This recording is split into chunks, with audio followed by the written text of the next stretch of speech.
What's up, guys? What do we really know about the whole timeline? Are we really supposed to believe that one man killed four people in 8 to 10 minutes? And why would one man want to go into a house full of six people just to kill four of them? That's what baffles me. Is why are they so fixated on just one person? Just like the vehicle, suspect vehicle one. Why did they label it that way? If it was just one lone person doing it, wouldn't it just be suspect vehicle, not suspect vehicle one? I mean, could there be a suspect vehicle two, three, four? Who knows? That's what gets me.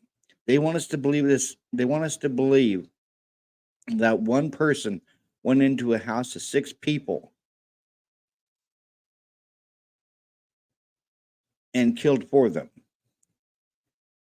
And who do we know even were even the real targets? Because in the inside looking post, it states that Xana and Maddie were the targets. And if you take a look at their Xana and Maddie's background,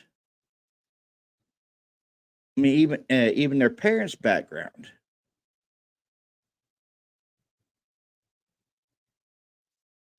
and could Xana or Maddie been killed because of their parents' backgrounds?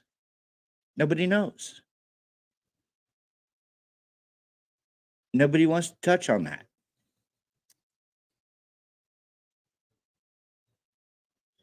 And I feel sorry for the victims' families. They're getting the runaround by the prosecution. Why do I say that? Because the prosecution hasn't shown not one shred of evidence against Brian. And they expect all of us to believe that this case is sealed and airtight. No, I don't believe that. What I believe is they have the wrong person. Now, if Brian would have did the speedy trial, that would have forced the prosecution to basically reveal everything. And that would have been the quickest way to Brian's exoneration. But since he chose to waive his right to speedy trial, that gives the prosecution all the time in the world it needs to stall, delay, and drag everything out. His attorney, Ann Koberger, has filed her 13th motion of discovery. If they have all this evidence, why didn't they turn it over on her first, her second, or her third? And personally, this 51 terabytes of data, I believe it's just filled with nonsensical stuff. Even 1 terabyte of data would hold vast amounts of evidence. I think this 51 terabytes, a lot of it's nonsensical to the case. I really do. And just go back to the 8 to 10 minutes. One person cannot kill four people in 8 to 10 minutes in a house full of six people. How can one person, guys, one person contain six people? That's why I think there was more than one person in that house that night. Because one person who don't even know the layout of the house walking in there in the middle of the night. He don't know if he's going to walk into somebody just walking around the house.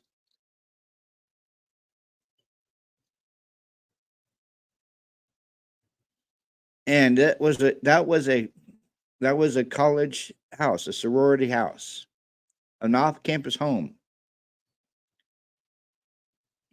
You know darn well that those roommates had their doors locked. With it being a party house, you know Maddie would have her door locked. Kaylee would have her door locked.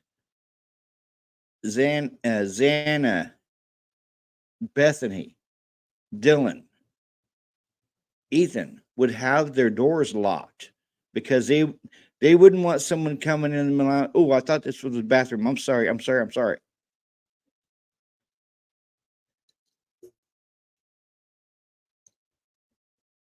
If their doors were locked, if Kaylee's door, not Kaylee's door, if Maddie's door was locked,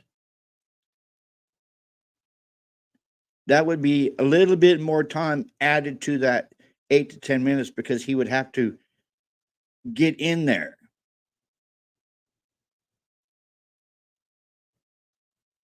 Whether it be kicking it in, where they would be,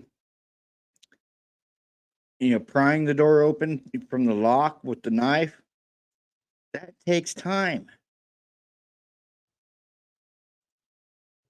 And then with Kaylee being in the bed with Maddie, that's another thing. The person who did it would be panicking. Oh shit! Oh shit! Oh shit! There's somebody else in the bed. I'm gonna have to get rid of them too.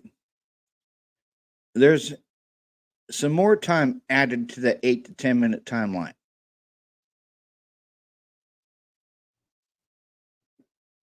And that's the staircase going up to the third floor is right by Dylan's wall.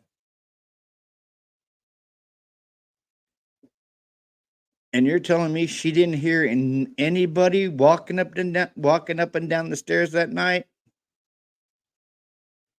at 4 something in the morning, maybe even earlier?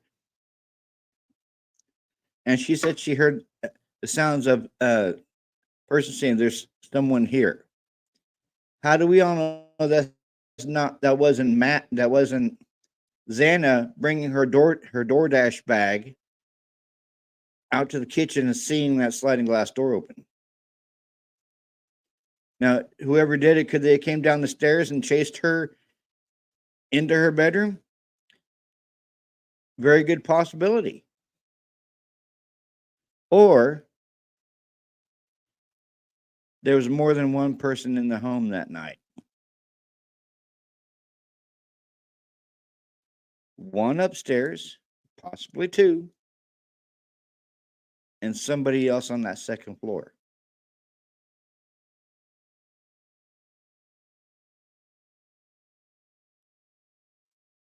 And why isn't Bethany mentioned anywhere in the probable cause affidavit,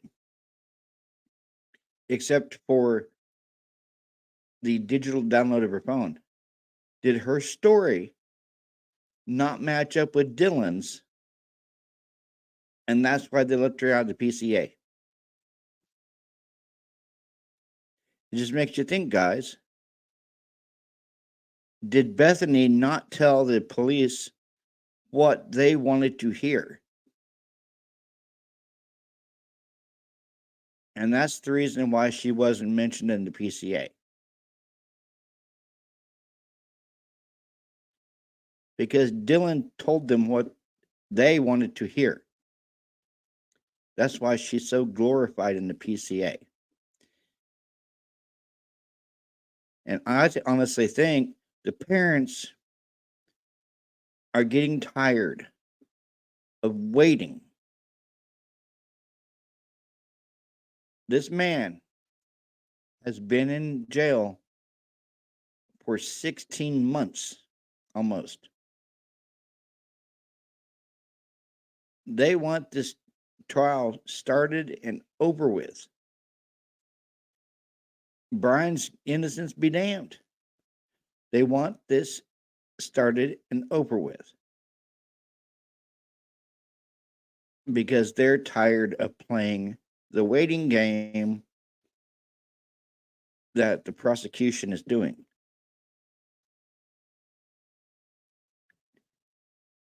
The parents, like Steve Gonzalez, Jeff Kernodle, and more likely even Ben Mogan. Ben Mogan said in an interview that every time something about the case or the person they say that did it comes on the news, he turns the TV station. He don't want to hear nothing about this case on the news or in the newspapers. He said he's happy to get updates from the prosecutor via email.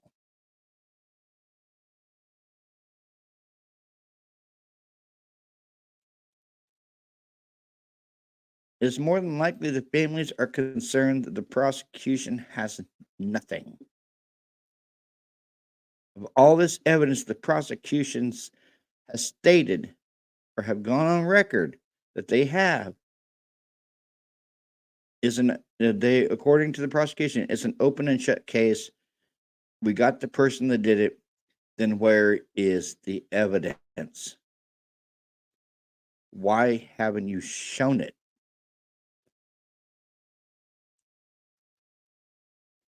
Instead, you're sealing everything up and telling everyone that it's to protect the defendant's rights to a fair trial. That may be the case, but you have not shown one shred of evidence. You have not turned over anything to the defense, except maybe the 51 terabytes of data, and we don't know what's on it. There could be nothing on it, maybe 1 to 2 terabytes of data. And Ann Taylor is shrewd. She files motion after motion after motion after motion, trying to get them to turn over the evidence. 13 motions of discovery, and they have not turned it over yet. It makes you wonder exactly how much evidence they actually have. It just makes you think. How much evidence do they have if they're not turning it over to the defense? Even with the judge stating that they needed to turn it over.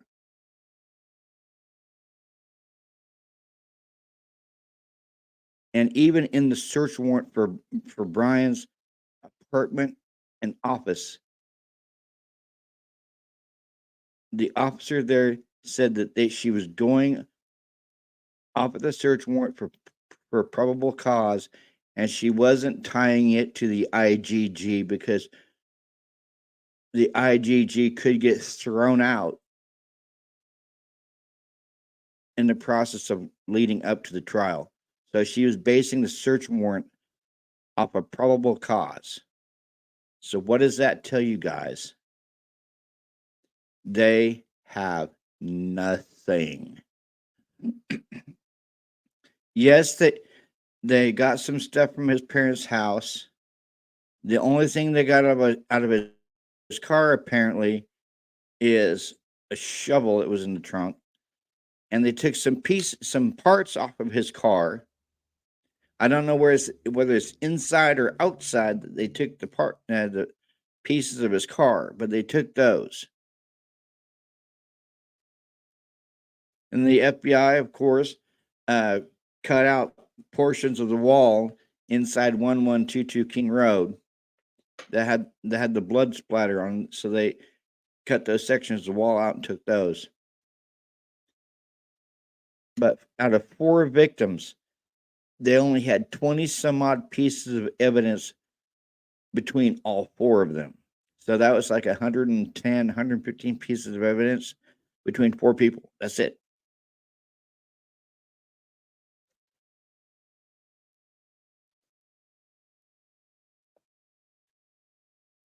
I just wanted to drop this quick video today. Like always, like, subscribe, and share my channel. Hit that bell notification for any new uploads. And peace, guys.